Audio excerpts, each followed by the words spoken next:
या आधीच्या सेशनमध्ये आपण जे सर्व शिकलो की जीवनशैलीत आहारामध्ये काय बदल करायचे, आपल्या व्यायामाच्या शैलीमध्ये काय बदल करायचे आणि आता मानसिक आरोग्यासाठी काय काय बदल करायचे, हे सगळं आपण पाहत आहोत. आणि मग आता आपल्याला प्रश्न पडेल की जर आपण हे सगळं फॉलो करत आहोत तर आयुष्यभरात आता कधी पाणीपुरी खायचीच नाही का, किंवा बाहेर कधी पावभाजी खायचीच नाही का, किंवा बाहेर जेवायचंच नाही का, कधी जंक फूड खायचंच नाही का? तर हा प्रश्न पडेल आणि हे साहजिक आहे प्रश्न पडणं. यामध्ये महत्वाचा मुद्दा हा असतो की बाकीच्या ज्या डाएट प्लॅन्स आहेत किंवा बाकीचे जे तुम्हाला बरेचसे हेल्थ वरचे प्रोग्राम्स दिसतात, त्यामध्ये एक प्रकार असतो चीट डे म्हणून. तर निरामयमध्ये तसा चीट डे अजिबात नसतो. म्हणजे चीट डे म्हणजे काय असतं, बेसिकली तुम्हाला स्वतःला चीट करायचं. तर इथे आपण स्वतःला चीट करणार नाही, स्वतःला फसवणार नाही आणि जे काय करणार आहोत ते सश्रद्ध मनाने ज्ञानपूर्वक निर्णय घेऊन त्याची जबाबदारी घेऊन प्रत्येक गोष्ट आपण आरोग्य बाबतीत करणार आहोत. म्हणजे काय, तर आता समजा एखाद दिवशी तुम्हाला बाहेर जेवावं लागलं संध्याकाळी म्हणा, किंवा एखाद दिवशी तुम्हाला काही बाहेरचं असं जेवावं लागलं जे हेल्दी नाहीये माहितीये, अशा गोष्टी खाव्या लागल्या, किंवा एखादी गोष्ट तुम्हाला आवडते. उदाहरणार्थ उन्हाळ्यामध्ये बऱ्याच जणांना आंब्याचा रस आवडतो. मग आंब्याचा रस थोडा जास्त खाल्ला की वजन वाढतं. मग खावं की नाही हा प्रश्न असतो. किंवा कुणाला फार भजी आवडतात, किंवा कुणाला वडापाव आवडतो, व्हॉटएव्हर जो आवडीचा भाग असेल तो. तर यामध्ये आपल्याला काय साधता येईल की ज्यातून आपल्या आवडी-निवडी देखील राहतील आणि आपल्या आरोग्याचं नुकसान देखील कमी होईल आणि एक डिसिप्लिन देखील राहील. यशवंतजी, तुम्हाला प्रश्न विचारायचा आहे काही? मी रिकव्हरी ऑफिसर म्हणून 4-5 वर्ष काम केलं आणि मला बाहेर हिंडावं लागायचं. म्हणजे मी पुण्यात राहतो तर भोसरी किंवा जळगाव, धुळे, नाशिक, औरंगाबाद, मुंबई कुठे कुठे पण जावं लागायचं.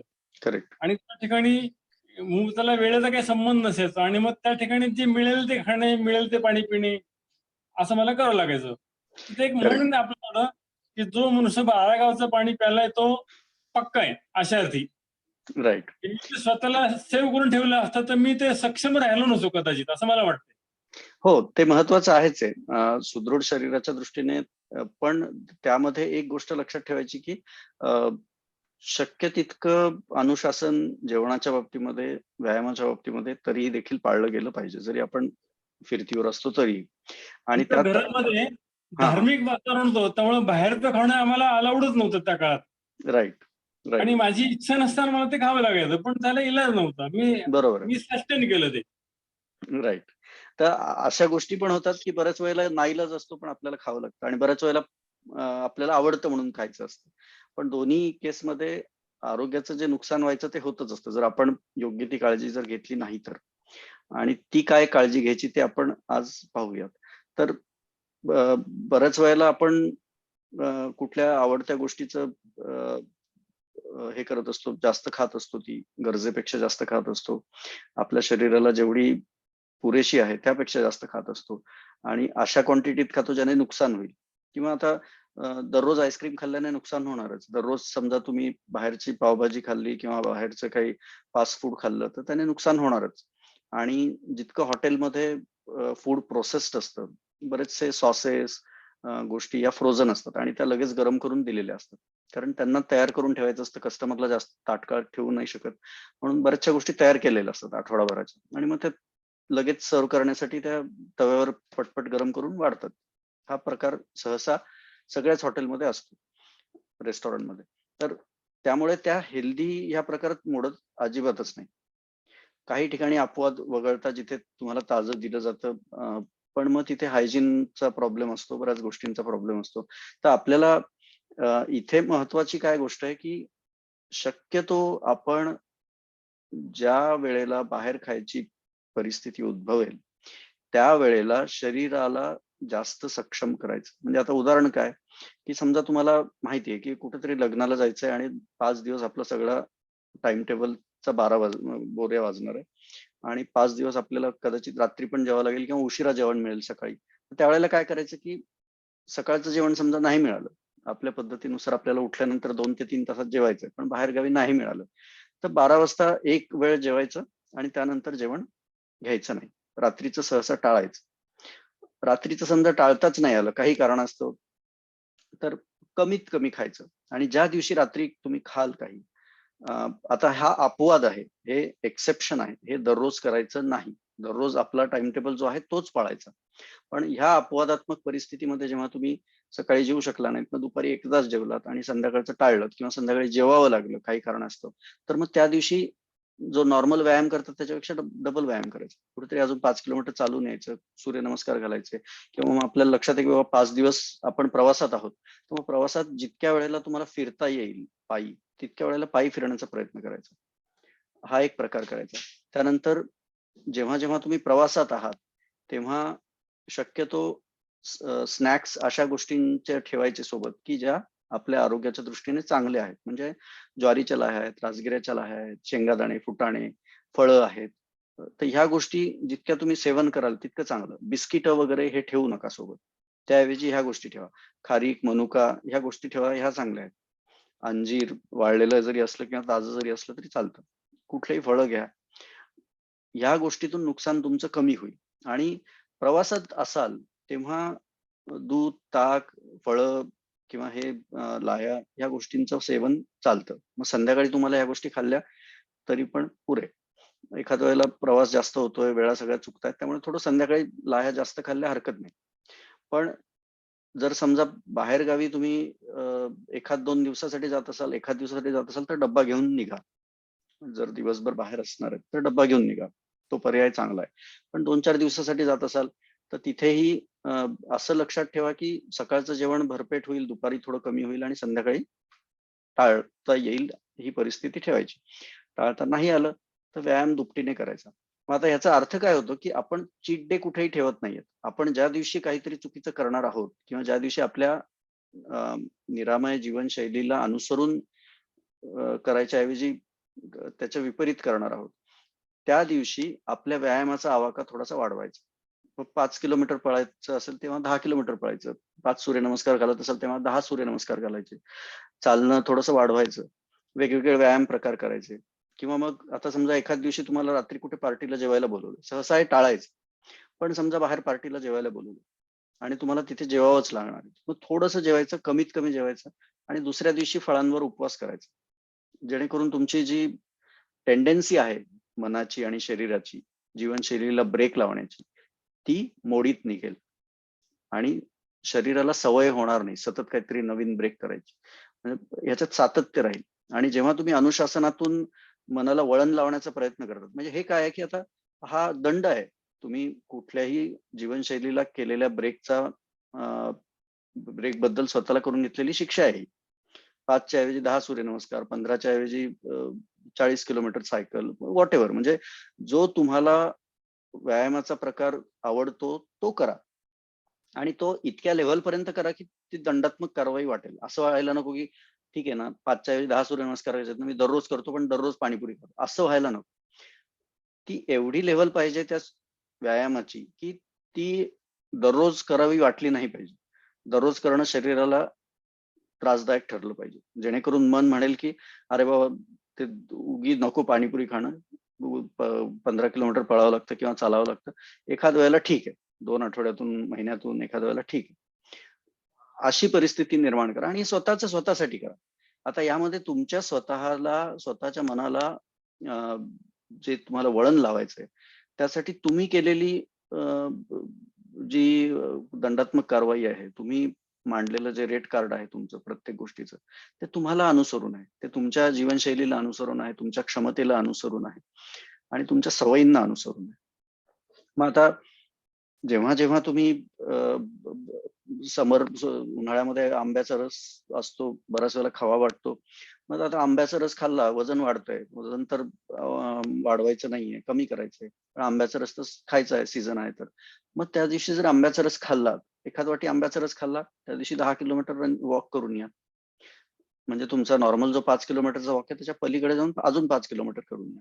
म्हणजे कुठलीही गिल्ट फिलिंग राहणार नाही. तर सांगायचा अर्थ हा की बऱ्याच वेळेला आपण पोस्ट बघतो खाण्याच्या कुणाच्याही लोकांच्या, आपणही पोस्ट करतो बऱ्याच वेळा किंवा हे खाल्लं मी आज इथे आणि फिलिंग गिल्टी म्हणून खाली हॅशटॅग लावतो. तो हॅशटॅग कधीच आला नाही पाहिजे, फिलिंग गिल्टी.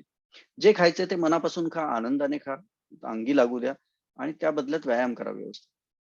थोडा बहुत वाढवा व्यायाम आणि हे ब्रेक्स जे आहेत ते कमीत कमी होऊ देत तुमच्या जीवनशैलीमध्ये, जेणेकरून रोजचा हा प्रॉब्लेम झाला नाही पाहिजे किंवा मी रोज 10 सूर्यनमस्कार एक्स्ट्रा करतो पण रोज बाहेर जेवतो, असं नको व्हायला. आता हा एक दंड पाळायचा आणि नियम लावून घ्यायचा. तर त्यातून तुम्हाला लक्षात येईल की निरामय जीवनशैली किंवा निरामय आरोग्यवर्धिनी ही प्रॅक्टिकल आहे. इथे कुठेही आपल्याला स्वतःला फसवायचं नाहीये आणि आपल्याला हे देखील जाणून म्हणजे पटवून घ्यायचंय की 100% यश आपल्याला प्रत्येक गोष्टीमध्ये जीवनशैलीतल्या पाळता येणं खूप अवघड आहे आणि त्यात येणारे आता फॅमिली लाईफमध्ये बरेचसे असे प्रसंग असतात, त्यामध्ये अडचणी असतात, बरेच प्रॉब्लेम्स असतात, कुठे नातेवाईकांकडे जावं लागतं, प्रवासात जावं लागतं. मग त्यावेळेला काय करायचं? तर त्यावेळेला जे काही करायचं ते त्या चॅप्टरमध्ये दिलेलं आहे. तुमच्या आवडत्या गोष्टींचे रेट कार्ड आणि मग त्यामध्ये दोन्ही आहेत. तुमच्या आवडत्या गोष्टींचे रेट कार्ड आणि कधी काही ब्रेक आला तुमच्या ह्याच्यात जीवनशैलीमध्ये, तर तो कसा त्यावर दंडात्मक कारवाई करायची, त्यावर कसा स्वतःला फाईन लावायचा. आणि आता समजा 5 दिवस कुठे बाहेर जाणार असाल नातेवाईकांकडे आणि तिथे सगळा गोंधळ उडणार असेल तुमच्या टाइम टेबलचा, तर त्याच्या 5 दिवस आधीपासूनच तुमची तयारी सुरू करा किंवा ह्या 5 दिवसामध्ये मला पुढच्या 5 दिवसाचा व्यायाम करायचा आहे. मी आता दररोज 5 किलोमीटर चालतो ना, तर मी दररोज 10 किलोमीटर चालेल पुढचे 5 दिवस आणि 50 किलोमीटर करून घेईल. 2 आठवड्याचं माझं काम झालंय. पुढच्या आठवड्यात थोडा कमी व्यायाम झाला तरी चालेल. अगदीच नाही झाला असं व्हायला नको, पण कमी झाला तरी चालेल. आणि शक्यतो कुठेही दुसरीकडे गेलात तरी सूर्यनमस्कार घालण्यासाठी तुम्हाला काही साधन लागतं का? नाही. घरच्या घरी तुम्ही मोकळ्या सुटसुटीत कपड्यांमध्ये सूर्यनमस्कार घालू शकता आणि तुम्हाला ह्याच्यामध्ये सांगितलंय की कुठल्याही वेळी तुम्ही सूर्यनमस्कार घालू शकता. तर हाही भाग तुम्हाला लक्षात आला असेल. तर या पद्धतीने तुम्ही तुम्हाला कुठल्याही अडचणीतून किंवा जीवनशैलीतल्या ब्रेकमधून दंडात्मक कारवाई करून मनाला ही सवय अनुशासन लावू शकतात. यात कोणाला काही शंका आहे का?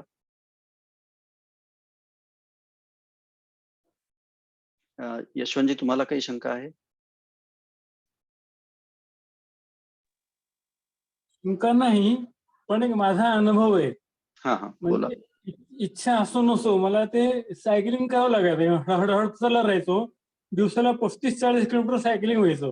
राईट. दिवसभर नोकरी करायची आणि मी 30-35 वर्ष फोटोग्राफी आणि व्हिडिओ शूटिंगचा बिझनेस केला. त्यामुळं लग्न, वास्तुशांती, इतर ज्या सगळ्या गोष्टी म्हणजे चमचमीत जेवायला मिळणं हा आवडो किंवा न आवडो मला ते इलाज नसायचा, खावं लागायचं. करेक्ट. पण माझ्याकडनं एवढे कष्ट व्हायचे नकळत की ते सगळं करेक्ट. पचलं जायचं.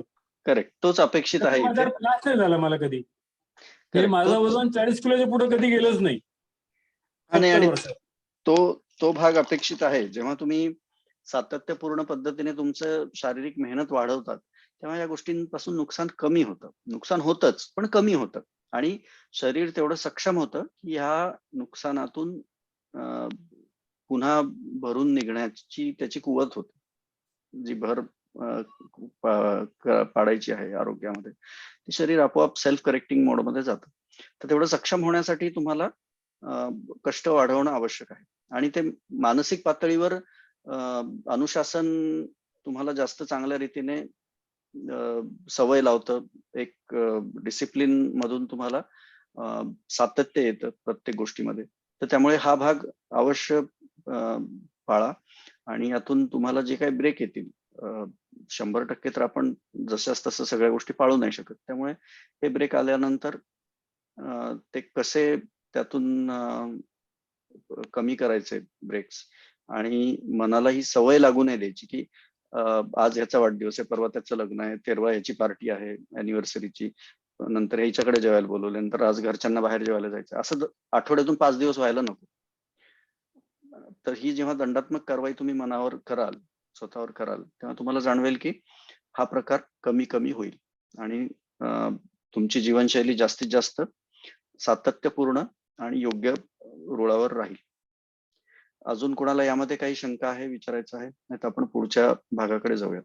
मला एक फक्त विचारायचं आहे, कधी कधी काय होतं की सकाळी आपण आता बाहेर गावी गेलो तर सकाळी जे आपण काय म्हणतात ना आपल्या ह्याच्याप्रमाणे न्याहारीच्या वेळेस जे जेवतो आपण त्यावेळेस त्या ठिकाणी मिळत नाही. मग त्यावेळेस आपल्याला कार्बोहायड्रेट्स खायला लागतात. मग त्यावेळेस कसं करायचं?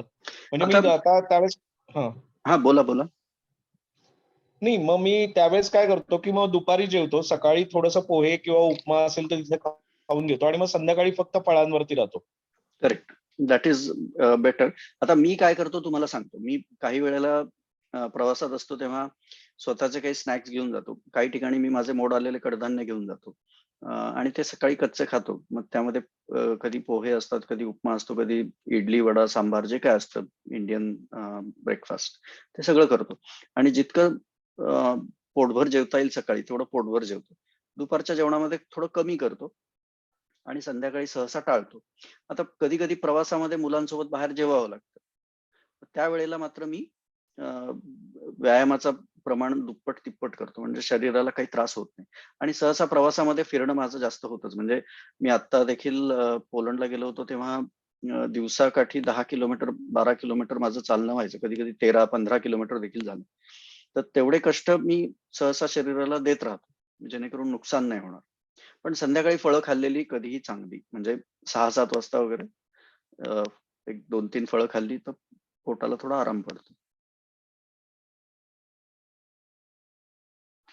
अजून कोणाला काही शंका आहे यामध्ये?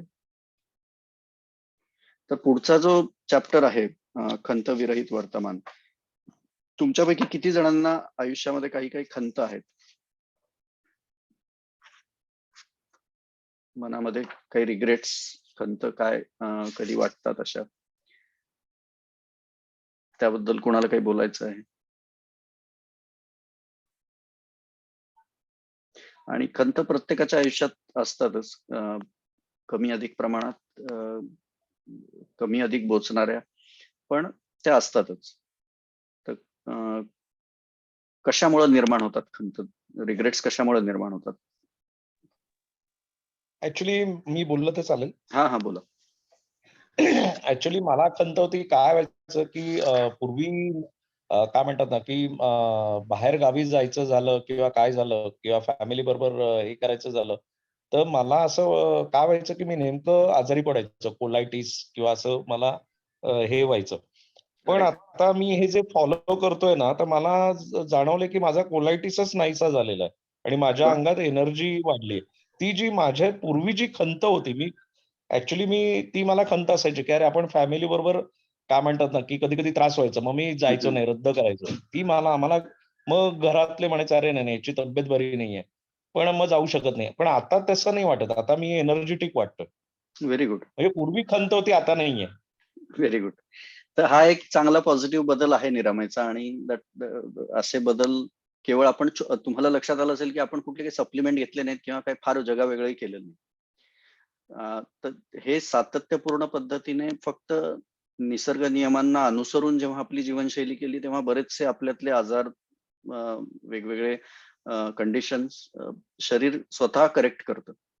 तर त्यामुळे फार वेगळं आपल्याला करायची गरज नसते. म्हणजे आपण बऱ्याचशा विज्ञानातल्या गोष्टींचा आधार घेतो आणि शस्त्रक्रिया कर, हे कर, ते कर, अशा बऱ्याचशा गोष्टींनी आरोग्य मिळवण्याचा प्रयत्न करतो. कुठे सप्लिमेंट्स घे, औषधं घे. पण साध्या पद्धतीने जीवनशैली जगून, योग्य पद्धतीने जीवनशैली जगून, निसर्ग नियमांना अनुसरून जर आपण सगळ्या गोष्टी केल्या तर बरेचसे प्रॉब्लेम मुळासकट शरीर काढून टाकतं आणि निसर्गाला अनुसरून अलाइन्ड होतं शरीर. तर हा एक अनुभव तुम्हाला लक्षात आला असेल आणि हा सगळ्यांनाच येईल. मला स्वतःला बऱ्याच वेळेला आलेला. पण ह्याचा अर्थ असा नाही की आपल्याला कुठलेच रोग होणार नाही किंवा याचा अर्थ असाही नाही की मेडिकल सायन्स काहीच उपयोगाचं नाही आहे. त्याचाही उपयोग आहे, पण आरोग्य कमवण्यासाठी मेडिकल सायन्सचा उपयोग नाही. कुठे दुर्धर आजार झाला त्यांना करेक्ट करण्यासाठी, कुठे लाईफ थ्रेटनिंग सिच्युएशन असेल तिथे मदत घेण्यासाठी मेडिकल सायन्स उत्तम गोष्ट आहे.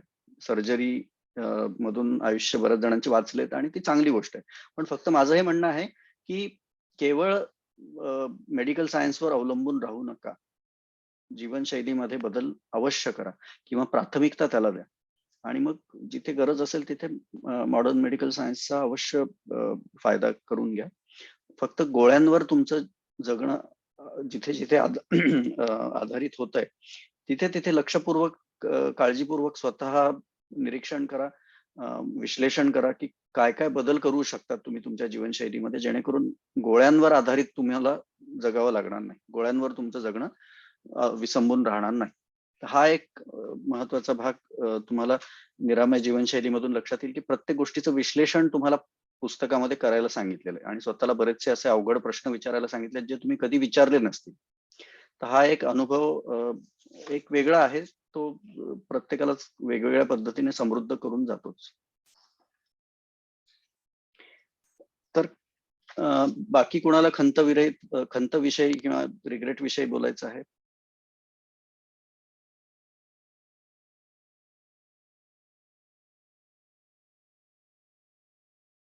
अमेया, सीमा, स्नेहल, तुम्हाला काही खंत विषयी बोलायचं आहे? आपण हा फेअरली इंटरॅक्टिव्ह ठेवणार आहोत या विषयावर, कारण हा सगळ्यांच्या आयुष्यामध्ये घडणारा विषय आहे.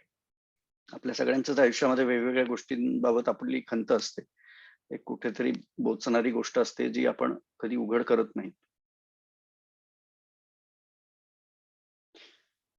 ओके, तर यामध्ये खंत निर्माण होण्यामागे कारण काय असतात?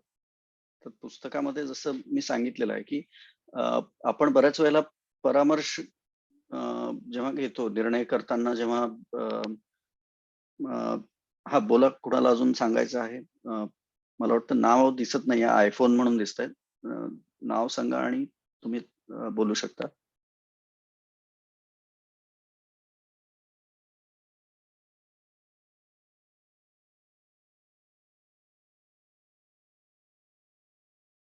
आयफोन म्हणून कुठेतरी लॉग इन झालं, पण नाव मला दिसत नाही, त्यामुळे मी हे करू शकत नाही. तुम्ही आहे म्हणून टाईप केलं, तुम्हाला बोलायचं आहे? ओके, आपण पुढे जाऊ. तुम्हाला बोलायचं असेल तर तुम्ही हात रेज करू शकतात आणि मी अनम्यूट करेल मग. तर महत्वाच्या काही गोष्टी आहेत की ज्यामध्ये जी कारणं आहेत की ज्यामधून तुम्हाला खंत निर्माण होतात किंवा ती तत्कालीन त्यावेळेला ती कारणं असतात. म्हणजे पहिली गोष्ट म्हणजे वेळेला महत्व न देणे, नात्यांना महत्व न देणे निर्णय घेताना. बऱ्याच वेळेला मन कच खातं निर्णय घेताना. म्हणजे यशाची शाश्वती नसते आणि अपयशाची भीती असते. तिसरं म्हणजे आपल्याला निर्णय घेताना आपण बऱ्याच वेळेला प्रॅक्टिकल निर्णय घेतो किंवा फायनान्शियली कुठला व्हायबल निर्णय आहे, पण मनाचा कौल जो आहे त्याला आपण कमी प्राधान्य देतो. तर हा एक प्रॉब्लेम असतो. आणि त्यानंतर अजून एक भाग हा असतो की आपण बऱ्याच वेळेला निर्णय घेताना चालढकल करतो, की म्हणजे वेळेवर ढकलतो निर्णय. आणि मग जेव्हा वेळ आपल्या बाबतीत निर्णय घेते, when time decides about you because you haven't decided, you haven't taken decision, तेव्हा तो निर्णय कठोर असतो, तो आपल्या मनाच्या विपरीत असतो आणि यातून आपल्या मनाला बराचसा त्रास होतो. आणि बऱ्याच वेळेला आपण फायनान्शियल व्हायबिलिटी, फायनान्शियल प्रुडन्स किंवा प्रॅक्टिकल ह्या दृष्टिकोनातून बघून निर्णय घेतो आणि त्यातून काय होतं की मनाची चाळणी होते. मनाच्या पर्यायांना, मनाच्या कलाला कुठेही वजन दिलं जात नाही, कुठेही त्याचा आधार घेतला जात नाही निर्णय घेताना. त्याकडे दुर्लक्ष होतं आणि जिथे जिथे मनाकडे दुर्लक्ष होतं मग त्या साठत जातात भावना आणि त्या खंतच्या रूपाने वर येतात आणि त्यातून मग तुम्हाला नंतर सतत बोचत राहतात ती गोष्ट. म्हणजे आता समजा कुठे जसं आता आपण ऐकलं की बाहेर फिरायला जायचं असतं पण मी आजारी असल्यामुळे जाता येत नव्हतं, किंवा कुणाला कुठे जायचं होतं पण पैशाअभावी जाता नाही आलं, किंवा कुठे काही एखादी गोष्ट घ्यायची होती पण ती पैशाअभावी घेता आली नाही, किंवा कुणाला शिक्षण घ्यायचं होतं पण त्यावेळेला परिस्थिती नव्हती, किंवा त्यावेळेला प्रॅक्टिकल असं डिसिजन घेतलं गेलं की बाबा ह्या शिक्षणामध्ये पैसा नाहीये, त्या शिक्षणात पैसा आहे म्हणून ते घेतलं, पण ते काही आवडत नव्हतं. मग आपल्याला न आवडणारी गोष्ट आपण करतो आणि आवडणारी गोष्ट आपण थोपवतो किंवा टाळतो. मग पुढे चालून काय होतं की यातून खंत निर्माण होतात. आणि बऱ्याच वेळेला अशाही निर्णय आपण घेतो की ज्यात भीती असते की समाज काय म्हणेल, आणि मग त्या निर्णयाला घाबरून आपण त्या परिणामांना घाबरून आपण असा निर्णय घेतो जो समाजाला अनुरूप असेल पण आपल्याला अनुरूप नसेल. अशा सगळ्या गोष्टीतून खंत निर्माण होत राहते, आणि खंत निर्माण झाल्यानंतर काय होतं की ती सतत बोचत राहते, आणि बोचत राहिल्यामुळे तुमच्या वर्तमानात ती एक टाचणीसारखी सतत तुमच्या सोबत असते, आणि कुठेही समान पातळीवरचा निर्णय कोणी दुसऱ्याने घेतला की तुम्हाला जाणवतं की अरे ह्या वेळेला आपण असं केलं असतं तर बरं झालं असतं. आपल्यालाही हा चान्स होता पण आपण चुकीचा निर्णय घेतला, असं बऱ्याच वेळेला वाटून जातं. तर योग्य निर्णय शिक्षणात घेणे, योग्य निर्णय नोकरीच्या वेळेला घेणे, कुठे चांगली अपॉर्च्युनिटी आलेली असते पण तेव्हा आपल्याला सोडायचा नसतो जॉब, किंवा कारण थोडीशी सेक्युरिटी पाहिजे असते, भीती असते व्यवसायामध्ये, किंवा हा चालेल की नाही व्यवसाय, याच्या बाबतीत पुढे काय होईल. तर मनाला जेव्हा जेव्हा तुम्ही थोडासा अनकम्फर्टेबल झोन मध्ये घेऊन जाल आणि निर्णय घेण्याची थोडीशी क्षमता त्याची वाढवाल, त्याचा कस थोडा लागेल त्या ह्याच्यामध्ये. पण हा जो प्रकार आपण मेंदूचे व्यायाम मध्ये बघितलंय की थोडासा अनकम्फर्टेबल झोन मध्ये जायचं, आणि तिथे मग तुम्हाला तुमच्या कौशल्याच्या पलीकडे जाऊन जेव्हा तुम्ही निर्णय घेतात तेव्हा तुम्हाला त्याचा प्रचंड फायदा होतो. तो इथे पण होतो, कारण बरेचसे खंतचे प्रकार, बरेचसे रिग्रेट्सचे प्रकार हे तुम्ही तुमच्या यशाच्या अनिश्चिततेमुळे किंवा परिणामांच्या अनिश्चिततेमुळे घेतलेले असतात, किंवा तुम्हाला सेक्युरिटी जास्त महत्वाची असते. तर ते थोडंसं अनसेक्युअर झोन मध्ये जाता आलं पाहिजे, तिथे ट्रेडिंग करता आलं पाहिजे. आणि हे जेव्हा कराल तुम्ही सातत्यपूर्ण पद्धतीने, तेव्हा तुम्हाला जाणवेल की खंत कमी होतीये. मग आता बऱ्याच वेळेला आपण समाजाचा विचार करतो, लोकांचा विचार करतो, लोक काय विचार करतील याचा विचार करतो, आणि त्यातून स्वतःकडे दुर्लक्ष करतो. मग प्रत्येकाला आवडेल असा निर्णय घेण्याचा प्रयत्न करतो. तर माझं यावर हे म्हणणं असतं की लोकांच्या बाबतीत विचार करा, पण लोक काय विचार करतात याचा विचार करू नका. म्हणजे be kind to people but not to what they think. त्यांना काय विचार करायचा ते त्यांच्या प्रॉस्पेक्ट्सने, त्यांच्या पर्स्पेक्टिव्हने विचार करत असतात. आपण त्यानुसार जगून आपल्या आयुष्याची माती करून घेतो. आपल्याला आपलं आयुष्य जगायचं असतं ते आपल्या नीतिमत्तेने, नैतिकतेने आणि आपल्या मनाजोगं जगायचं असतं. त्यामध्ये दुसऱ्याचं नुकसान होणार नाही हे काळजी घ्यायची. म्हणजे आता मी म्हणतोय की लोकांचं म्हणणं ऐकून घेऊ नका किंवा लोकांचे विचार विचारात घेऊ नका. याचा अर्थ काय की जे लोक ह्या निर्णयातून त्यांना क्षती पोहोचणार नाही, किंवा असे लोक ज्यांना ह्या निर्णयामधून काही नुकसान होणार नाही, फायदा होणार नाही, किंवा त्यांना काही त्याच्यावर परिणाम होणार नाहीत, अशा लोकांचं मत तुमच्या निर्णयावर हावी होऊ देऊ नका. पण समजा आता तुमचा एखादा निर्णय आहे, तुम्हाला परगावी नोकरी मिळतेय, चांगली जायचं आहे. मग आता या निर्णयामध्ये तुमची फॅमिली इन्व्हॉल्ड आहे, तुमची पत्नी इन्व्हॉल्ड आहे, मुलांचं शिक्षण आहे, मुलांकडे लक्ष द्यायचंय. मग आता त्या प्रकारामध्ये तुम्हाला तुमच्या पत्नीचं मत घेणं आवश्यक आहे, किंवा तिला काय वाटतं, ती साथ देईल का, ती सहन करेल का की मी 2 वर्ष तिकडे राहून येतोय. जिथे जिथे स्टेक होल्डर्स आहेत त्या लोकांचं मत घेणं योग्य गोष्ट, पण बाकीच्या लोकांचं मत घेणं आवश्यक नाही, किंवा त्या मतानुसार तुमचा निर्णय घेणं आवश्यक नाही. तर हा एक प्रकार करून पाहायचा की मागे घेतले गेलेले निर्णय, जिथे तुम्हाला खंत आहे प्रचंड आयुष्यामध्ये, ते निर्णय पुन्हा जगून बघायचं आणि त्यात काय काय बदल करू शकलो असतो जर मी माझी क्षमता वाढवली असती, जर माझी डेअरिंग वाढवली असती, आत्मविश्वास वाढवला असता, तर मी कुठला निर्णय वेगळ्या पद्धतीने घेऊ शकलो असतो. लोकांचा विचार कमी केला असता तर बदल झाला असता काय या निर्णयामध्ये. जर आर्थिक बाजूंमध्ये फार जोर दिला आणि मनाकडे दुर्लक्ष केलं, त्यामुळे हा निर्णय घेतला, तर विरुद्ध पद्धतीने निर्णय घेतला असता तर काय झालं असतं. मग काही वेळेला काय करायचं की मनाजोगा निर्णय घेण्यासाठी त्याची फायनान्शियल कॉस्ट काय आहे हे काढायचं, आणि जर मनाजोगा निर्णय घेतल्यानंतर ती फायनान्शियल कॉस्ट फार मोठी नसेल आणि ती भरून येणार असेल 1 वर्षामध्ये 2 वर्षामध्ये, तर एखाद्या वेळेला घेऊन बघायचा मनाजोगा निर्णय. मनाचा कल ज्या दिशेने आहे तसा निर्णय घेऊन बघायचा आणि कळतं मग. तर where possible calculated financial risk घेणे अयोग्य नाही. बऱ्याच वेळेला चुकतात, त्यामध्ये चुका होतात, त्यातून अनुभवी होतो माणूस. त्यामुळे चूक झाली म्हणजे काय फार मोठा अपराध केला असं नाही. चूक झाल्यातून त्यातून अनुभव येतो, एक्सपिरियन्स येतो, आणि तो शिकणं आवश्यक असतं. माणूस यशातून जेवढं शिकतो त्याच्यापेक्षा जास्त अपयशातून शिकतो. त्यामुळे हे अनुभव घेणं देखील चांगलीच गोष्ट आहे. आणि यातून तुम्हाला कळेल की तुमचं मन योग्य दिशेने विचार करत होतं का? की बाबा मनाचा कल हा योग्य होता का? बऱ्याच वेळेला काय होतं की आपण मनाचा कल ज्या दिशेने आहे तसा निर्णय जर घेतला, तर आपण जास्त मनापासून प्रयत्न करतो. आपलं तिथे समर्पण जास्त असतं आणि मग तिथे सहसा यश येतच. कारण समर्पण जास्त आहे, कष्ट करण्याची वृत्ती जास्त आहे. पण जेव्हा मनाजोगा निर्णय नाही घेत, प्रॅक्टिकल निर्णय घेतो, मनाच्या विरुद्ध निर्णय घेतो, तिथे आपलं समर्पण पण कमी पडतं आणि यशाची व्याख्या पण बदलते, व्याप्ती पण बदलते. मग त्यातून तेवढा हवा तेवढा फायदा होत नाही आणि मग तिथे ते खूपच राहतं. ती जी खंत आहे ती खूपच राहते.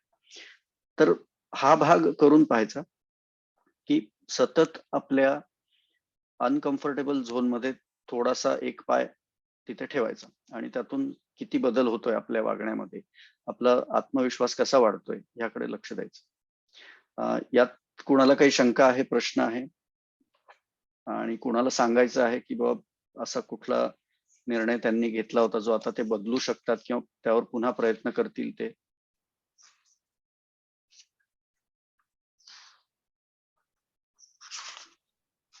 हॅलो. हा, बोला. हां, मला थोडंसं सांगायचंय. मी जेव्हा सोलापूरमध्ये राहत होते म्हणजे लग्नाच्या आधी, तेव्हा माझं रुटीन खूप व्यवस्थित होतं. पण मी राईट. जसं मुंबईमध्ये आले तसं मला म्हणजे खूप छोट्या-छोट्या गोष्टी किंवा इथली गर्दी वगैरे ह्या करेक्ट. सगळ्या गोष्टींशी कोप अप करताना थोडासा त्रास होतोय. पण मी निरामय जॉइन केल्यापासून मी म्हणत नाही की मी 100% रुटीन फॉलो करतीये. एक्सरसाइजचं रुटीन फॉलो होत नाही माझ्याकडून जसं हवं आहे किंवा एक्स्पेक्टेड आहे. पण मी जेवणाचं जे रुटीन आहे, ते जरी मी सकाळी नाही बनवू शकले किंवा ऑफिसला टाईमवर पोहोचायचंय म्हणून नाही होत बनवणं. पण मी एक टाईम जेवते, पण 5 वाजता मात्र फलाहार घेते आणि दूध पिऊन झोपते. खूप राईट. भूक लागते 12 वाजता. प्रचंड भूक कधी-कधी असं सहन होत नाही. मग त्यावेळेस मी फुटाणे वगैरे असं खाते. म्हणजे त्या गोष्टी मी आता थोड्याशा शिकतीये. हळू-हळू त्या पद्धतीत मी प्रयत्न करतीये सध्या. That is very good. आणि हे चेंजेस जे आहेत ते ग्रॅज्युअल स्लोली करून त्यामध्ये फिट व्हायचं. एक लक्षात घ्या की हा प्रॉब्लेम बऱ्याच जणांना असतो की सकाळी घाई होते. पण स्वतःकडे लक्ष देण्यासाठी थोडंसं लवकर उठून काळजीपूर्वक स्वतःचे साठीचं आवश्यक जे स्वयंपाक आहे ते करणं आणि जेवणं हे आवश्यक आहे. कारण जितक्या लवकर तुम्ही शरीराला अन्न द्याल, तितकी तुमची शरीराची घालमेल, तगमग कमी होईल. आणि जितका उशीर आहार द्याल शरीराला, तितके शरीरातले जे हार्मोन रिलीज होण्याचं आहे, स्ट्रेस हार्मोन्स, ते प्रमाण वाढेल. त्यामुळे अजून तुम्हाला फायदा होईल जर तुम्ही सकाळी लवकर जेवण सुरू केलं तर. आणि मग रात्रीची भूक लागते ती लागणार नाही. कारण शरीराला योग्य वेळेला योग्य प्रमाणात आहार दिला गेलेला असेल. आणि हा सावकाश बदल करायचा. यातून तुम्हाला जाणवेल की 1-2 दिवस करून पहा किंवा शनिवार, रविवार जेव्हा ऑफिस नसतं त्यावेळेला सकाळी लवकर जेवून पहा. आणि तुम्हाला जाणवेल की दिवस जास्त प्रसन्न, जास्त एनर्जेटिक जातोय. मग एखाद दिवशी नियमात ठरवून एक अर्धा तास आधी उठायचं नॉर्मल वेळेच्या आणि तो स्वयंपाक करूनच जेवूनच निघायचं. काय बदल होतो हे पाहायचं.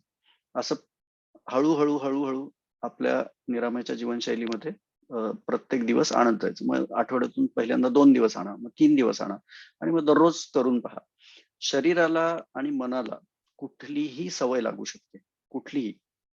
सातत्यपूर्ण पद्धतीने जर तुम्ही अनुशासन अ, अ, बाळगून प्रयत्न केलात, तर कुठलीही सवय लागू शकते.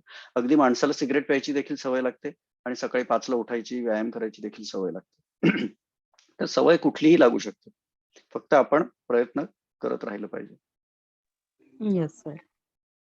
Very good. आणि तुम्हाला गरज वाटली तर तुम्ही पुन्हा पुढच्या बॅचमध्ये सहभागी व्हा आणि त्यात अजून काही शिकाल. नव्याने गोष्टी समजतील आणि तेवढा सपोर्ट देखील जास्त मिळेल तुम्हाला. हो सर. नक्की सर. सर मला एक सांगायचं होतं. बोलू शकतो? हां, बोला. माझं असं होतं की सकाळी उठल्यानंतर मी एक्सरसाइज करतो म्हणजे पर्वतीला जातो. तिथे सूर्यनमस्कार पण मी खूप वाढवले म्हणजे आता जवळ-जवळ मला जेमतेम 6 घालता यायचे. आता मी 40 केलेत ते. Very good. हां. मोठी फक्त माझा प्रगती आहे. सकाळी लवकर ऑफिस असल्यामुळे ना, भाकरी मी स्वतःच म्हणजे काय म्हणतात ना, भाजी आणि तुम्ही सांगितल्याप्रमाणे सगळं बनवायला पण शिकलो मी. मी व्हेरी गुड. भाकरीचं पीठ मळून ठेवतो वगैरे सगळं करतो. इव्हन भाकरी पण करता यायला लागली आता मला. फक्त वेल डन. मला एक सांगायचं की मला सकाळी ऑफिसला जाताना मी पटकन 5 मिनिटामध्ये ते खातो म्हणजे फटफट. एकच भाकरी खातो आणि मग जेवताना मात्र 2 छोट्या-छोट्या भाकरी खातो. म्हणजे जे सकाळीचं प्रमाण जे जास्ती व्हायला पाहिजे ते होत नाहीये. आणि राइट, दुपारचं प्रमाण मात्र दुप्पट आहे. तर उलटं अजून राइट, झालेलं नाहीये.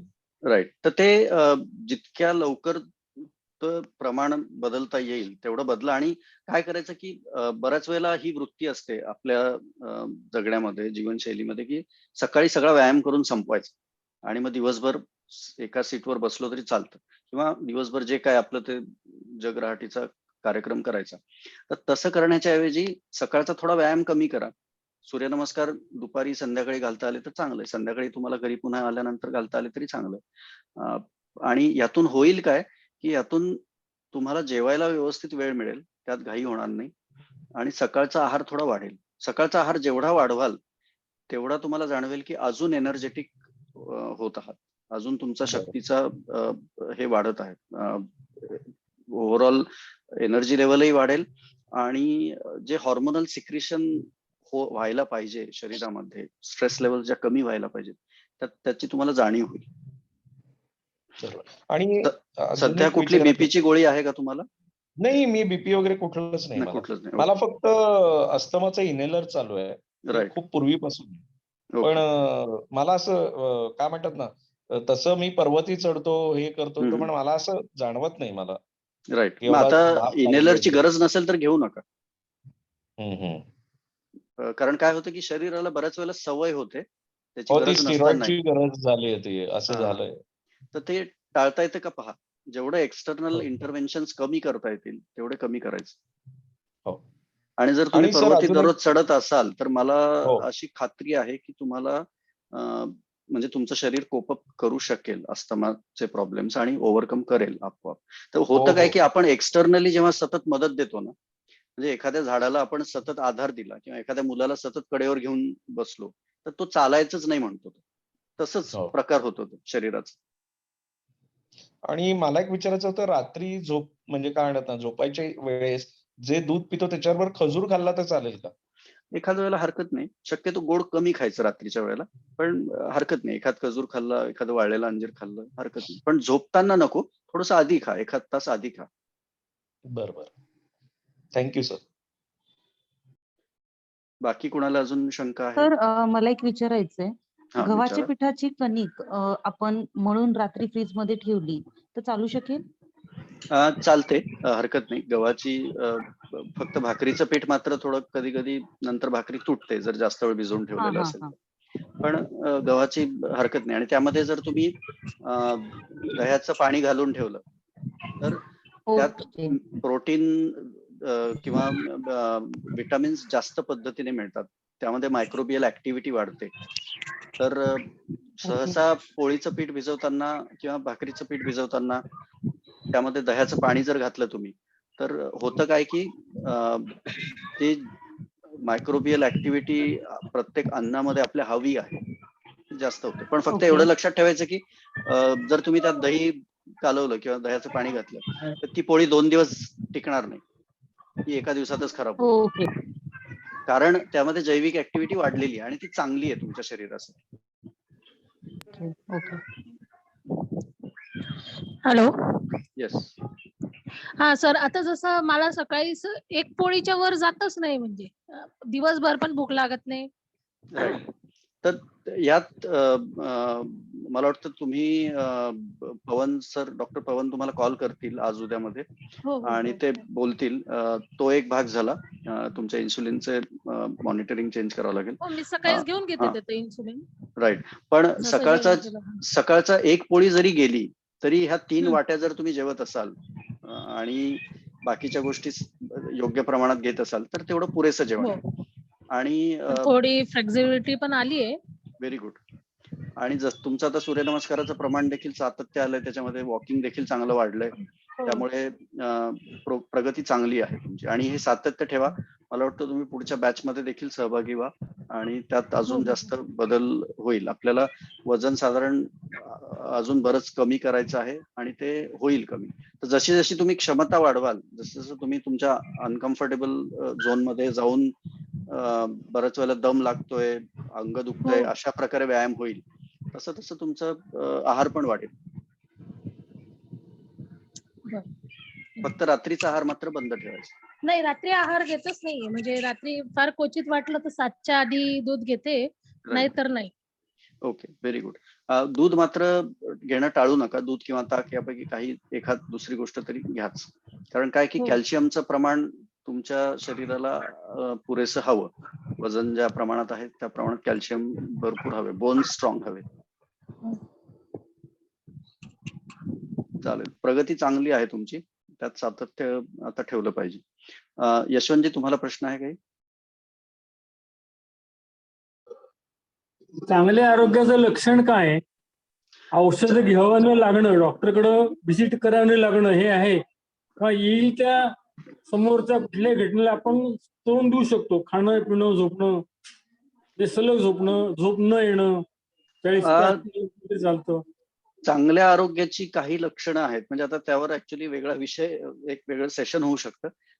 पण काही ढोबळमानाने लक्षणं मी सांगेल की त्याआधी एक उदाहरण सांगतो की माझ्या मिसेसचे आजोबा, आईचे वडील, ते आता वारले ते, तर त्यांना कॅन्सर झाला होता आणि तो कॅन्सर बरा झाला. डॉक्टरांनी सांगितलं होतं की हे रिपीट होईल कॅन्सर, पण तो झाला नाही रिपीट, कारण त्यांचे सासरे वैद्य होते आणि त्यांनाही बरंच आयुर्वेदातलं ज्ञान होतं. त्यांनी बरंच काही हे केलेलं, पण त्यांची जीवनशैली खूप चांगली होती. आणि त्यांनी मला एकदा, म्हणजे तेव्हा मी लहान होतो, 20-22 वर्षाचा असेल, तेव्हा त्यांनी मला विचारलं होतं की हाच प्रश्न विचारला होता त्यांनी मला. आणि त्यावेळेला माझं आकलन जे होतं त्यानुसार मी त्यांना सांगितलं की कर्करोग होणं किंवा इतर कुठले आजार होणं, यासाठी गोळ्या घ्यावं लागणं, हे तुमच्या कमकुवत आरोग्याचं लक्षण नाहीये. म्हणजे हे मापदंडच नाहीये कुठला आजार होणं. पण रिकव्हरी चांगली जर होत असेल तुमची, तर ते तुमच्या चांगल्या आरोग्याचं लक्षण नक्कीच आहे. आणि ही रिकव्हरी होण्यासाठी शरीरामध्ये क्षमता हवीच. आता मुद्दा हा आहे की आपल्या आरोग्याबाबतीमध्ये आपल्या नियंत्रणामध्ये 100% गोष्टी नाही आहेत. म्हणजे पाण्याचं प्रदूषण, अन्नाचं प्रदूषण, हवेचं प्रदूषण, इतर बरेचसे स्ट्रेस जे आपण टाळू शकत नाहीत. काही टाळू शकतो आपण, काही त्यावर काम करू शकतो, पण अनेक स्ट्रेस आपल्या सभोवताली असतातच. अनेक अपेक्षा वाढलेल्या आहेत. इफिशियन्सी जास्त ठेवावी लागते, म्हणून मग वेगवेगळी यंत्र आलेली आहेत घरामध्ये. त्यामुळे जीवनशैली फार सुसह्य झालेली आहे, त्यामध्ये कष्ट कमी झालेले आहेत. तर या सगळ्या प्रकारामध्ये काय होतं की तुमच्या शरीरावर वेगवेगळ्या प्रकारचे आवरण चरबीचे येतात, स्ट्रेसचे येतात आणि त्यातून आजार उद्भवतात. तर मी बऱ्याच जणांना हे सांगत असतो की तुम्ही किती जरी चांगली जीवनशैली जगलात तरी तुम्हाला कधी ना कधी एखाद्याला कर्करोग, कॅन्सर होऊ शकतो. म्हणजे त्यात गैर काही नाही आणि त्यामध्ये तुमच्या जीवनशैलीवर प्रश्नचिन्ह उभं राहणार असंही काही नाही. वाईट जीवनशैली जगणाऱ्यांना तर नक्कीच होणार. म्हणजे 100% जे सिगरेट पितायत, खूप व्यसनाधीन आहेत, त्यांना हा त्रास होण्याची शक्यता खूप जास्त आहे, हे तर मान्यच आहे. पण कुठल्याही व्यसनांना हात न लावणारा व्यक्ती, चांगली जीवनशैली जगणारा व्यक्ती, त्यालाही कधी कधी ह्या गोष्टींना सामोरं जावं लागू शकतं. कारण ह्या सगळ्या आजारांचे मूळ हे बऱ्याच ठिकाणातून आपल्या शरीरात जात असतात, ज्यावर आपलं नियंत्रण नाही. म्हणजे अनलेस मी स्वतः शेती सुरू केली आणि सगळं शेतीतलंच अन्न वापरू लागलो तरच यात काही आळा बसेल. तेही मी सांगतो की 100% त्यातूनही वाचणार नाही, कारण पाणी तर मी कुठून जनरेट करू शकत नाही, ते तर निसर्गातूनच यावं लागेल. आणि जर मनुष्याने निसर्गाचीच एवढी माती करून ठेवली आहे की त्यामध्ये बरेचसे खतं वापरलेत, असे केमिकल्स वापरलेत, सांडपाण्याचा निचरा नदीमध्येच होतोय, तर त्यामुळे ह्या गोष्टी तर होणार. पण मूळ मुद्द्याकडे वापस यायचं तर चांगल्या आरोग्याची लक्षणं ही आहेत की तुमची रिकव्हरी चांगली झाली पाहिजे. पहिली गोष्ट, कुठल्याही आजारातून आजार कमी झाले पाहिजेत हे तर आहेच, पण आजार टाळू शकत नाहीत काही, ते होतील. सर्दी होईल पण रिकव्हरी चांगली होईल. कुठे फ्लू होईल पण रिकव्हरी चांगली होईल, कोविड होईल पण रिकव्हरी चांगली होईल. आता बऱ्याच जणांना कोविड झाला पण ज्यांनी निरामयची जीवनशैली तंतोतंत फॉलो केली होती त्यांना कोविडचा त्रास खूप कमी झाला. सीमा सोनार आहेत, त्यांनी त्यांचा अनुभव मागच्या ह्याच्यात मांडला होता की कोविड झाल्यानंतर बऱ्याच जणांना काळजी होती, त्यांनाही काळजी होती, पण गोळ्या घ्याव्या लागतील वगैरे, पण त्यांनी कुठल्याही गोळ्या न घेता 5 दिवस आयसोलेशन करून पूर्ववत सगळे झाले आणि त्यांना ही जाणीव झाली की हे सातत्यपूर्ण पद्धतीने आपण निरामयची जीवनशैली अनुकरण केली त्यातून हा फायदा झाला. तर सांगायचा मुद्दा हा की रिकव्हरी तुमची चांगली नक्कीच होईल. दुसरा मुद्दा हा की कुठल्याही ताणतणावातून तुम्हाला बाहेर पडता लवकर येणं हे देखील जमेल. झोप चांगली लागणं हे देखील चांगल्या आरोग्याचं लक्षण आहे. आणि कमी झोपेत रिकव्हर होणं, शरीर पुन्हा उत्साही होणं किंवा जे चैतन्य लेवल तुमचा एनर्जी लेवल पाहिजे त्या लेवलला येणं कमी झोपेत हे देखील तुम्हाला जाणवेल की बऱ्याच वेळेला काही जणांना 8 तास झोप नाही झाली तर सुधरतच नाही. त्यात चुकीचं काही नाही, पण ज्यांचं आरोग्य खूप चांगलं असतं, ज्यांची मानसिक आरोग्यावर चांगली प्रगती झालेली असते, त्यांना कमी झोप जरी झाली तरी त्यांचं व्यवस्थित चक्र सुरू असतं, जीवनशैली व्यवस्थित सुरू असते. तर ही काही लक्षणं आहेत. जेवणाच्या वेळा ते लोक पाळत असतात, जेवणामध्ये सात्विकता जास्त असते.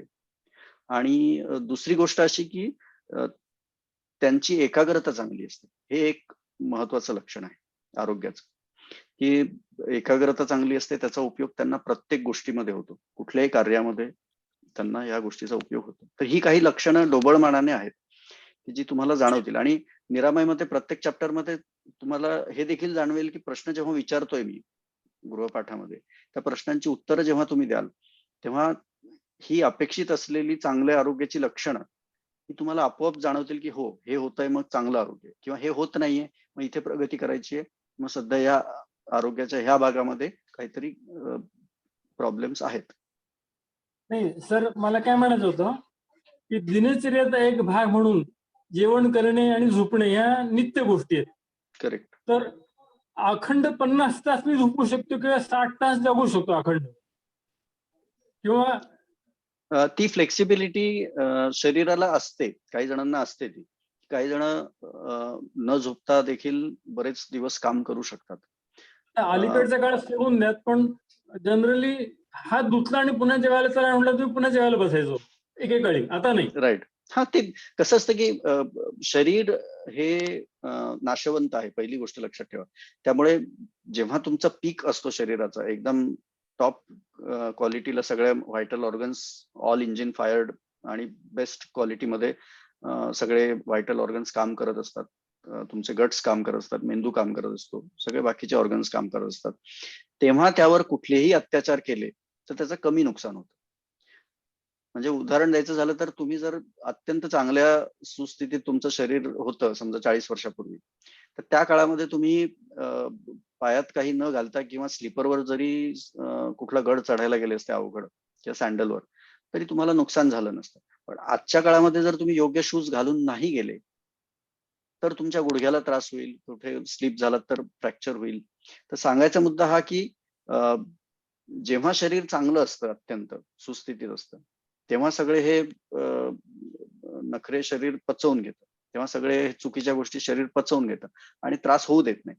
पण जेव्हा तुमचं शरीर थोडंसं थकायला होतं किंवा त्यात संथ होत जातात हालचाली, रिस्पॉन्सेस रिफ्लेक्सेस संथ होतात, पचन संथ होतं, वय होतं, तेव्हा मात्र तुम्हाला काळजी घ्यावी लागते. आणि ही काळजी मी बऱ्याच जणांना सांगतो की 30शी पासूनच घ्यावी लागते. 30शी पर्यंत तुमचं पीकवर असतं आणि त्यानंतर शरीर हळूहळू त्याचा ऱ्हास होत जातो. ते ऱ्हास कमी होऊ द्यायचा असेल तर तुम्हाला जीवनशैली अत्यंत चांगली ठेवावी लागते.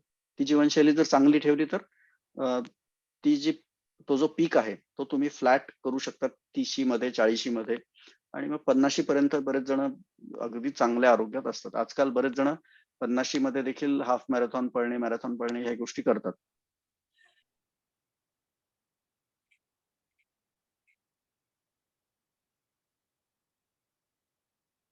अजून कोणाला काही प्रश्न आहेत यामध्ये?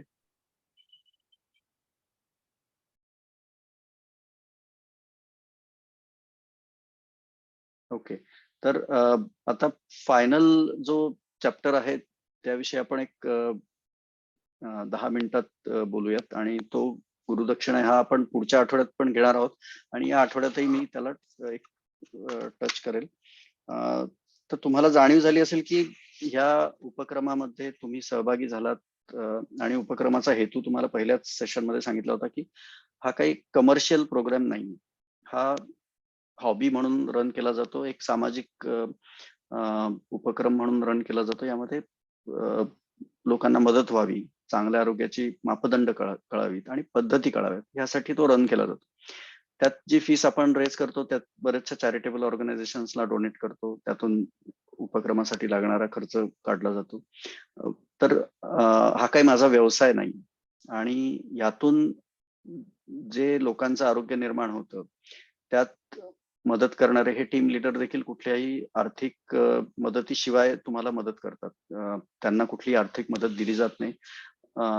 त्यांना या उपक्रमातून फायदा झाला आहे, तोच फायदा इतरांना व्हावा म्हणून ते मला मदत करतात आणि त्यांचा वेळ अमूल्य वेळ देतात. म्हणजे प्रत्येकाला जबाबदाऱ्या आहेत, असं नाही की त्या घरी बसलेले लोक आहेत त्यांना काहीच कामं नाही.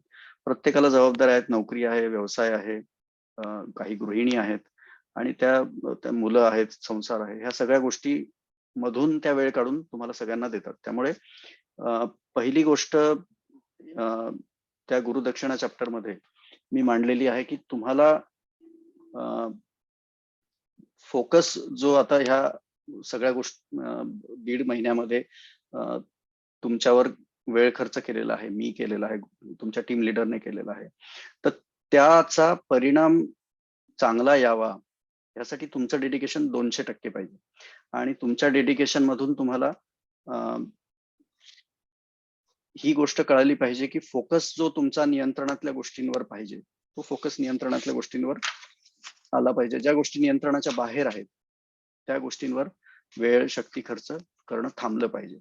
आणि जी काही तत्व आपण निरामय आरोग्यवर्धिनीमध्ये शिकलेलो आहोत ती तंतोतंत पाळण्याचा प्रयत्न करायचा. त्यामध्ये अजून सपोर्ट लागत असेल तर पुन्हा सहभागी व्हा. पण यात मूळ ध्येय आपलं हे आहे की तुम्ही आत्मनिर्भर झाले पाहिजे तुमच्या आरोग्या बाबतीमध्ये.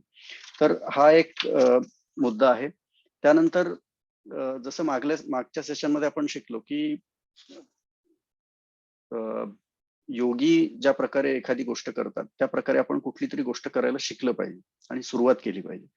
तर निरामयमध्ये मी हा प्रकार शक्यतो माझ्यामध्ये देखील बाणवण्याचा प्रयत्न करतो आणि टीम लिडर्सना देखील शिकवतो की माझ्यामुळे झालं असं म्हणण्याच्या ऐवजी माझ्या करवी झालं किंवा माझ्याकडून मदत झाली आणि तो करणारा मदत कोणीतरी दुसरा आहे. म्हणजे बऱ्याच वेळेला मी हे वाक्य म्हणतो की बाबा माझ्याकडून जी मदत झाली त्याचं कारण हेच असेल की बाबा काहीतरी मी देणं लागतो तुमचं म्हणून मदत झाली. पूर्वी काहीतरी तुम्ही मला मदत कुठून तरी केली असेल आणि त्याचं देणं लागतो म्हणून माझ्याकडून ही तुम्हाला मदत झाली. तर ही वृत्ती जेव्हा तुम्ही बाणवतात तेव्हा त्याचे काही फायदे होतात. त्याचा पहिला फायदा हा आहे की तुमचा अहंकार बाणवत नाही, अहंकार वाढत नाही, त्याला खत पाणी जात नाही.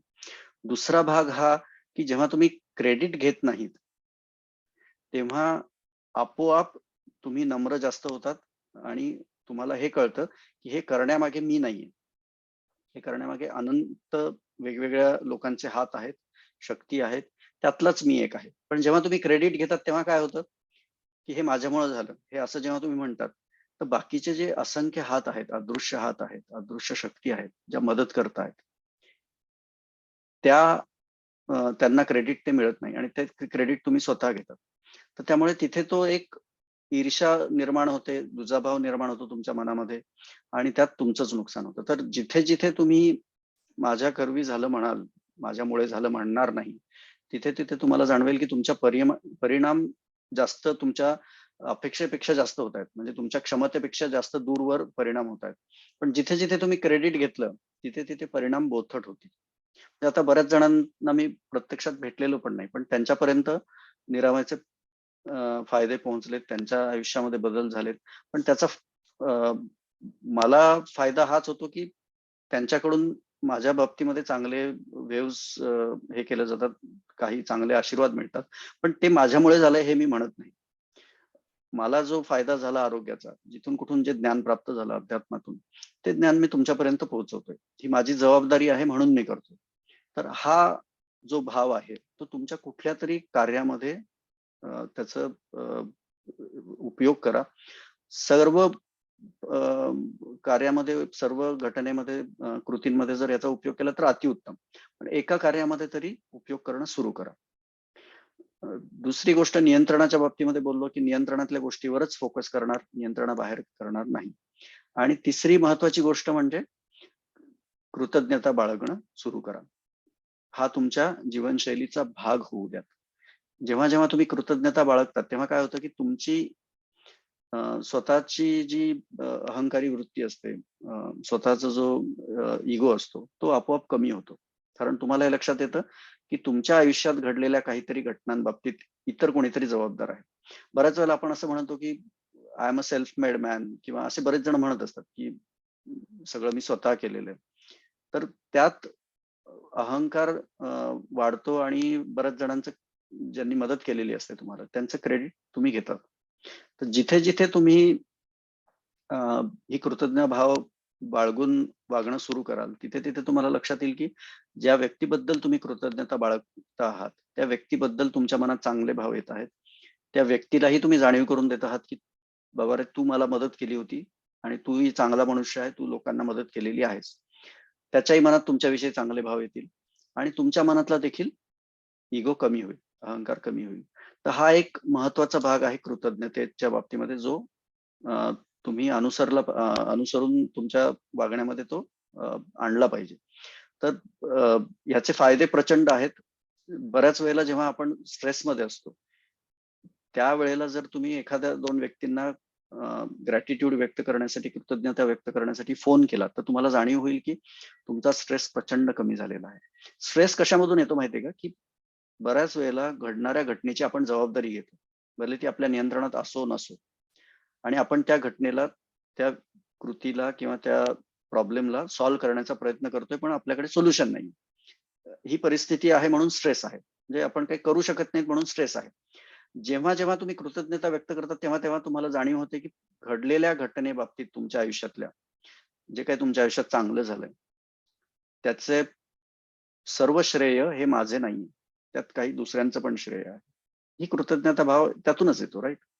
तर ते जेव्हा होतं तेव्हा तुम्हाला आपोआप जाणीव होईल की सध्या असलेला स्ट्रेस पण निघून जाईल. कोणीतरी मदत करेलच. म्हणजे याचा अर्थ असा नाही की कोणीतरी मदत करणार त्याची वाट बघत बसायचं. पण आपल्या मनामध्ये जो एक भाव असतो की प्रत्येक प्रॉब्लेम मलाच सॉल्व्ह करायचा आहे, तो आपोआप कमी होतो. आणि हे नॅचरल प्रक्रिया आहे. कृतज्ञतेतून तुमच्या मनातला बराचसा ताणतणाव आपोआप गळून पडतो. याचा अनुभव घेऊन पहा. जेव्हा जेव्हा तुम्ही स्ट्रेसमध्ये असाल तेव्हा तेव्हा एखाद 2 व्यक्तींना मागच्या 10-15 वर्षात कधी कोणी काही मदत केली असेल, कोविड काळात कोणी मदत केली असेल, त्यांना फोन करा आणि आठवण करून द्या की असं असं त्यावेळेला मदत केली होती, त्याची आठवण आली मला म्हणून सहज फोन करावा वाटला आणि फोन केला. तुम्हाला जाणीव होईल की यातून बरेचसे रिलेशन्स पण इम्प्रूव्ह होतील आणि तुमच्या कृतज्ञता भावातून दोन्ही मनामध्ये सकारात्मक भाव निर्माण होतील. तर या 3 गोष्टी मी गुरुदक्षिणा म्हणून सगळ्यांना आवर्जून सांगत असतो की तुम्ही हे करा. पहिली गोष्ट, आता हे टीम लीडर देखील तुम्हाला जी मदत करत होते त्यात त्यांचा काही स्वार्थ नव्हता. त्यांच्याबद्दल देखील कृतज्ञता व्यक्त करा आणि त्यांना देखील तुमचे आभार माना, फोन करा. आणि निरामयच्या बाबतीमध्ये जरी तुम्हाला चांगलं वाटलं असेल, त्यामधून तुम्हाला फायदा झाला असेल, तो इतरांपर्यंत पोहोचवा. बरेचसे जे निरामयचे टीम लीडर्स आहेत, त्यांना फायदा झाला होता म्हणून ते ॲज अ टीम लीडर मला मदत करतात. तसंही तुम्हाला कोणाला करावी वाटली, ती देखील तुम्ही करू शकतात. किंवा इतरांना कोणाला वाटलं की बाबा ह्या लोकांना निरामयाची खरी गरज आहे किंवा त्यांनाही मदत हवी आहे, त्यांना याचा फायदा होईल, त्यांच्यापर्यंत पोहोचवा. आणि त्यातून त्यांनाही तुम्हाला मदत केल्याचं एक समाधान मिळेल आणि तुमच्या अनुभवातून तुम्हाला जो फायदा झाला आहे तो तुम्ही इतरांसोबत शेअर कराल. तर मी बऱ्याच वेळेला असं सांगत असतो की तुम्हाला अनुभव आल्याशिवाय तुम्ही इतरांना सांगू नका. तुम्ही पूर्णपणे त्याचं पालन करा, अवलोकन करा, अनुसरण करा आणि मग इतरांना सांगा.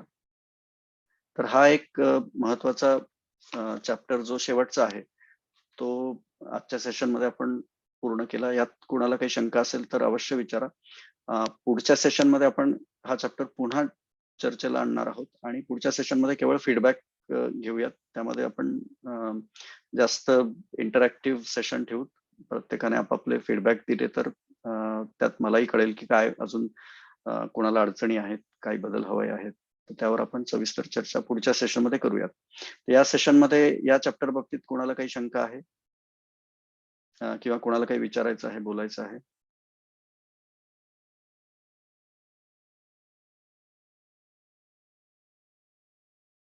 येस यशवंतजी. शंका नाही, पण मला माझा अनुभव सांगायचा आहे. मी स्वतः फोटोग्राफी करायचो आणि मी 15-20 लोकांना शिकवली फोटोग्राफी. राईट. तर फोटोग्राफी शिकवल्यामुळं लोकांचं मत होतं की तू कसं हे करतो, तुझे धंद्यात परिणाम होईल. माझं व्यक्तिगत मत असं होतं की मला जे मिळायचे ते मला मिळणार आहे. करेक्ट. आणि ते मी दुसऱ्याला दिल्यामुळे माझं काही कमी पडणार नाहीये. आणि गंमत म्हणजे त्यांचा मला उपयोग झाला, म्हणजे त्रास झाला नाही कधीच. राईट. की त्यांनी जे काम केलं त्या कामातनं मला काही एनर्जी मिळत गेली. करेक्ट. आणि हा एक दिल्याने कमी होत नाही असं व्यक्तिगत मत आहे माझं. करेक्ट. आणि मी म्हणजे हा सुविचार म्हणा किंवा वाक्य म्हणा लोणावळ्यामध्ये एका संस्थेमध्ये देखील वाचलेलं आहे आणि ते मला तंतोतंत पटलेलं आहे आणि मी ते वापरतोय माझ्या जीवनशैलीमध्ये की दिल्याने वाढते. तर हा वस्तुतः म्हणजे सत्यवचन आहे आणि अनुभव पण आहे. एक चांगला अनुभव असा आहे, मी कंपनी बंद पडल्यामुळे मला बाहेर जावं लागलं. सिनियर असल्यामुळे आधी मोठ्या पगारचे माणसं बाहेर काढतात. बरोबर आहे. मी बाहेर पडलो. तर मी ज्या माणसाला शिकवलं होतं तो ते काम सांभाळायला लागला. राईट. तर नंतर जेव्हा आणखी 5-10 वर्षांनी तो जेव्हा एका IT कंपनीमध्ये कामाला लागला, तर तिथले साहेब मला ओळखत होते. त्यांनी विचारलं, तू काय करतो बाबा? म्हणलं, मी ते सोडून गेल्यानंतर मी त्यांचं काम सांभाळलं. राईट. म्हणजे हे जे एक वाक्य आहे ते त्याला फार मोठ्या स्टेजला येऊन गेलो तो. आज MNC कंपनीमध्ये मोठा इन्स्ट्रक्टर आहे. राईट. म्हणजे मी केलेलं काम तो सांभाळू शकतो हे वाक्य त्याच्या आयुष्याला फार पुढे नेलं. एक्झॅक्टली. मदत केल्याने काही जणांचं आयुष्य बनतं. बऱ्याच जणांना त्याचा फायदा होतो. आपल्याला ती छोटी गोष्ट वाटत असते. पण हा अनुभव सगळ्यांनी घेण्यासारखा आहे की सतत देत राहिलं पाहिजे. मी माझ्या जागेवर राहायचे, मला कमी काहीच नाही पडलं. करेक्ट. नाही, that is correct. That is great. इतर कोणाला अजून अनुभव शेअर करायचे आहेत? येस सर, मी बोलू शकतो? हा. नाही, निरामयचं हे खूपच छान वाटलं. जसं मी तुम्हाला मागे पण कळवलं होतं की मी भीष्मराज बाम सरांचं मी हे करत होतो. बेसिकली काय म्हणतात ना की त्यांचं पण त्यांनी सांगितलं होतं की 80% इज माइंड गेम आणि त्यांनी खेळाडूंच्या बाबतीत पण त्यांनी प्रूव्ह केलं होतं. मी सुद्धा त्यांचं अनुकरण करत होतो, पण मला तेवढे म्हणजे ज्या पद्धतीने करायला पाहिजे त्या पद्धतीने होत नव्हतं. पण मला जेव्हा तुम्ही निरामयमध्ये जेव्हा मी तुम्ही सांगितलेलं मी जेव्हा अनुकरण करत गेलो तेव्हा माझ्यामध्ये मी चेंजेस खूप बघत गेलो. आणि काय म्हणतात ना की पावसाळ्यामध्ये वगैरे आजारी पडणं हे होणं आता मला बिलकुल नाही. काय म्हणतात ना, नंतर कायम उत्साही आता म्हणजे काय म्हणतात ना, संध्याकाळपर्यंत एनर्जी टिकून राहतीये. दुसरी गोष्ट म्हणजे एकाग्रता पण जी आहे तुम्ही जी शिकवलेलं आहे त्या ह्याच्यामध्ये कायम प्रेझेंट टेन्स मध्ये राहणं त्याच्यामुळे एकाग्रतेवरती पण फरक पडतोय असं Very good. आहे. आणि बेसिकली मी सगळ्यांना सांगू इच्छितो की बाबा हे जे आहे तुम्ही जे सांगितलेलं आहे, जर काय म्हणतात ना की एकाग्रता ही फारच महत्वाची आहे आयुष्यामध्ये, जी राहुल द्रविडला द वॉल करून गेली. म्हणजे जर मी तुम्ही मला परवानगी दिली तर एक मी 10 मिनिटं त्याच्यावरती बोलीन सर, की म्हणजे आता नाही, म्हणजे तुम्ही दिली तर हे करेन मी आत्ता किंवा पुढे जसं तुम्ही म्हणाल तसं. पण राहुल द्रविड, सचिन तेंडुलकरनी पण त्याचा अनुभव घेतला आणि भीष्मराज बाम सरांचा, आणि त्याचं सगळं जे त्यांनी जे सांगितलेलं होतं ते तसंच्या तसं तुमच्या ह्याच्यामध्ये आलेलं आहे. आणि त्याला जोड म्हणजे की आहाराची जी जीवनशैली मी चुकीची फॉलो करत होतो आणि ती आता व्यवस्थित केल्यामुळे माझ्यामध्ये चेंजेस मला दिसायला लागले. आणि एकाग्रता जी आहे काय म्हणतात ना की एक स्टेप माझी पुढे गेलेली आहे. हे मात्र 100% खरं. ग्रेट. आणि यामध्ये एक म्हणजे अनुभव म्हणा किंवा एक माहिती म्हणा की स्वामी विवेकानंदांचं राहतं घर बंगालमध्ये आहे, कलकत्त्यामध्ये. तर तिथे त्यांचं एक फार महत्वाचं वाक्य आहे, एका बोर्डवर लिहिलेलं त्या घरामध्येच. त्यांचं एक संग्रहालय म्हणूनच ते घर आहे, रामकृष्ण मिशनचं. आणि तिथे बरेचसे त्यांचे विचार आणि फोटो, जुने आठवणी मांडलेले आहेत. तर त्यामध्ये एक महत्वाचा विचार आहे की the difference between a ordinary person and an extraordinary person is just concentration. एकाग्रता, एवढाच फरक आहे, बरोबर आहे. असं त्यांचं म्हणणं होतं. आणि ते खरं आहे. मला ते बऱ्याच ठिकाणी पटलेलं आहे, अनुभव आलेला आहे. ज्या माणसाची एकाग्रता असते तो एक्स्ट्राऑर्डिनरी होतो, आणि ज्या माणसाची एकाग्रता नसते त्यामध्ये कितीही स्किल असू देत, कितीही नॉलेज असू देत, तो ऑर्डिनरी राहतो. तर अचीव्ह करण्यासाठी तुमच्याकडे स्किल कमी असली आणि एकाग्रता जास्त असली तर तुम्ही जास्त अचीव्ह करू शकता. पण जर बरोबर आहे. तुमच्याकडे एकाग्रता कमी असली आणि स्किल खूप असले तर तुम्ही कमी अचीव्ह करता. तर एकाग्रतेचा फायदा प्रचंड आहे. आणि योग साधनेमध्ये एकाग्रता ही अत्यावश्यक गोष्ट आहे. त्याशिवाय तुम्हाला पुढच्या ध्यान धारणेमध्ये प्रगती साधताच येत नाही. त्यामुळे आणि त्यात ध्यानधारणा हीच महत्वाची गोष्ट आहे योग साधनेमध्ये. म्हणजे जिथे तुम्हाला अनुभव येतात, जिथे तुम्हाला एक वेगळ्या प्रतलावर, वेगळ्या पातळीवर स्वतःला बघण्याची सवय होते. त्यामुळे ती त्रयस्थ भावाने प्रत्येक गोष्ट करण्याची जी कर्मयोगामध्ये रिक्वायरमेंट आहे ती त्यातूनच साधता येते, त्या साधनेतून. आणि त्या साधनेसाठी एकाग्रता खूप आवश्यक आहे. म्हणजे भक्तियोग म्हणा, कर्मयोग म्हणा, ज्ञानयोग म्हणा, कुठल्याही योग प्रक्रियेमध्ये, अष्टांग योग म्हणा, या सगळ्या प्रक्रियेमध्ये एकाग्रता इज अनडिस्प्युटेडली मोस्ट क्रुशल थिंग.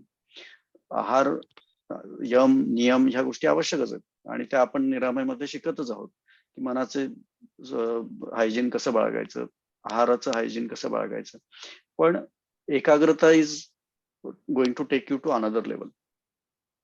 आणि सर एक छोटंसं अजून एक मी सांगायचं होतं, की मी पुण्यामध्ये एक वैद्य होते त्यांच्याकडे जायचो. अशोक श्रीपाद भट नाडीतज्ञ होते आणि ते त्यांची नाडीतज्ञ इतकं होतं, की समोरच्याला न बघता सुद्धा माझ्या दुसऱ्याच्या आवाजावरनं ते नाडी घ्यायचे. त्याला दूतनाडी म्हणतात. तर बरोबर. असे ते होते आणि आम्ही त्यांच्याकडे जायचो किंवा मी स्वतः मेकॅनिकल इंजिनिअर आहे, पण आम्ही त्यांच्याकडे जायचो का तर खूप त्यांच्याकडे ज्ञान होतं. आणि त्यांनी सांगितलं होतं ते आम्हाला नेहमी सांगायचे, की तुम्ही सूर्यनमस्कार घाला. तर सूर्यनमस्कार कशासाठी? तर ते म्हणायचं, की तुमचा मेरुदंड जो आहे म्हणजे पाठीचा जो कणा आहे, तो जेव्हा तुम्ही त्याच्यामध्ये लवचिकता साधाल, त्याला जेव्हा तुम्ही पीळ द्याल, त्यावेळेस तो अमृत तयार करतो. आणि त्याचं पालन त्यांनी सांगितलं होतं त्यावेळेस मला एवढं हे नाही झालं. पण आता मी जे तुम्ही सांगितल्यामुळे आणि त्याची अनुभूती आता मी आज घेतोय, की खरोखरच अमृत निर्माण होतंय. करेक्ट. आणि त्याचा फायदा हा केवळ शारीरिक नाहीये. जेव्हा सूर्यनमस्कार किंवा योग साधनेतले कुठलेही प्रकार आपण करतो तेव्हा त्याचा मानसिक पातळीवर फायदा झाला पाहिजे. प्रत्येक पोझिशन मध्ये तुम्ही 1-2 सेकंद का होईना ध्यान लागलं पाहिजे, अंतर्मुख झाला पाहिजे, श्वासावर नियंत्रण आलं पाहिजे. या सगळ्यांचा एकवटून एवढा फायदा होतो की तुम्हाला मग जाणवतं की सूर्यनमस्कार सारख्या छोट्या गोष्टीतून आपण एवढं साध्य करू शकतोय. तर योग साधनेच्या बाकीच्या गोष्टींमध्ये किती शक्ती असणार. त्यामुळे सूर्यनमस्कारावर आपण निरामयमध्ये भरपूर भर देतोच, जोर देतोच. आणि त्यात एक महत्वाचा मी आवर्जून लोकांना सांगतो की सूर्यनमस्कार घालायची वेळ सकाळची चांगली आहे, त्यातून फायदा होतो. पण कुठल्याही वेळेला सूर्यनमस्कार घातल्याचं नुकसान अजिबात नाहीये. आता जीवनशैली आपली विस्कळीत झालीये, काम, शेड्यूल वेगळे वेगळे असतात. त्यामुळे संध्याकाळी, दुपारी जेव्हा तुम्हाला जमेल, जेवणानंतर मात्र 1.5 ते 2 तासाचा गॅप द्यायचा. पण इतर वेळेला देखील सूर्यनमस्कार करू शकतो. आणि आजकाल तर वर्किंग फ्रॉम होम कल्चर सुरू झालेल्या बऱ्याच कंपन्यांमध्ये काही दिवसांकरता तरी. तर त्यांना ज्या दिवशी घरून काम करत आहात त्या दिवशी दर 2 तासाला घालणं सहज शक्य आहे. आणि हा भाग सातत्यपूर्ण पद्धतीने पाळायचा. ज्या दिवशी सुट्टी असेल त्या दिवशी करायचा. तर जितका तुम्ही त्यामध्ये एक लेव्हल चांगली प्राप्त कराल तितका तुम्हाला फायदा जास्त जाणवेल.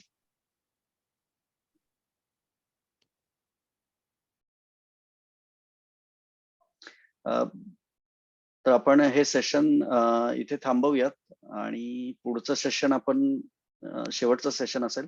त्यामध्ये आपण अजून अनुभव एकमेकांचे शेअर करूयात आणि सगळ्यांना आवर्जून सांगा तुमच्या टीम मधल्यांना की पुढच्या सेशनमध्ये सहभागी व्हायचंय आणि त्या सेशनमध्ये आपण हा चॅप्टर शेवटचा जो म्हणलो आपण तो पुन्हा त्याचं आवर्तन करूयात.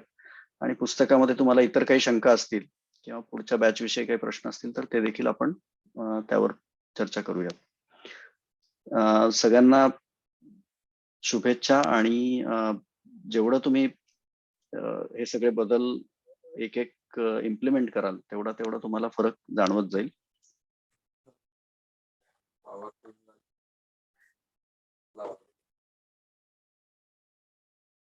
चालेल तर ऑल द बेस्ट आणि थँक्यू. रेकॉर्डिंग